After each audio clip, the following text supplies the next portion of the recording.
ஈரம் விழுந்தாலே நிலத்திலே எல்லாம் துளிர்க்குது. நேசம் பொருந்தாலே உடம்பெல்லாம் ஏனோ சிலிர்க்குது.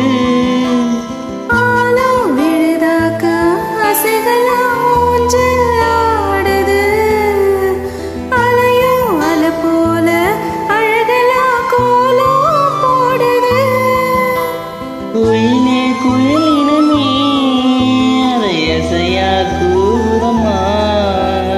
இனியே கிளியினமே அது கதையா பேசுதம்மா.